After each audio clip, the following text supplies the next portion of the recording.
Negative థింకింగ్ని, negative థాట్స్ని పెంచి పోషించే వారి కోసమే ఈ కథ. అందుకే అన్నారు యద్భావం తద్భవతి అని. As you think so you become అంటారు. నీ ఆలోచనలు బట్టే నీ రిజల్ట్స్ ఉంటాయి. అనగనగా ఒక వర్తకుడు దారి తప్పిపోయి అడవిలో ఒక పెద్ద రాతి కింద కూర్చున్నాడు. అదొక మాయా రాతి. ఏమి కోరుకుంటే అది క్షణాల్లో జరిగిపోతుంది.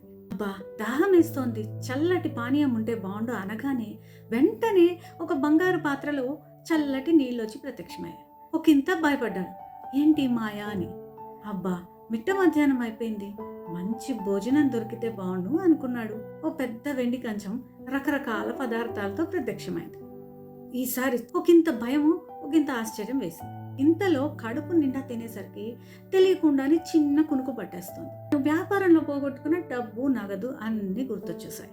అబ్బా, ఆ డబ్బు నగలే కానీ నా దగ్గర ఉంటే నాకెందుకు ఇన్ని తిప్పాలో, ఇన్ని కష్టాలు అనుకుంటూ కునుకు తీస్తున్నాడు. కళ్ళు తెరిచి చూడగా సంచీలకు సంచీలు డబ్బులు, బంగారం అతని ముందు క్షణాల్లో ప్రత్యక్షమయ్యాయి. ఇప్పుడు అసలు కథ మొదలైంది. అలవాటు ప్రకారం నెగిటివ్ ఆలోచనలు ప్రారంభమయ్యాయి. అడగగానే అన్నీ వస్తున్నాయంటే ఇక్కడ ఏమైనా దయ్యం ఉందా? అది వచ్చి నన్ను అమాంతంగా ఇప్పుడు మింగేస్తే ఎంచుకుంటున్నాడు. చీకట్లోంచి ఒక భయంకరమైన ఆకారం బయటకు వచ్చి అతని మీద దాడి చేసేసింది.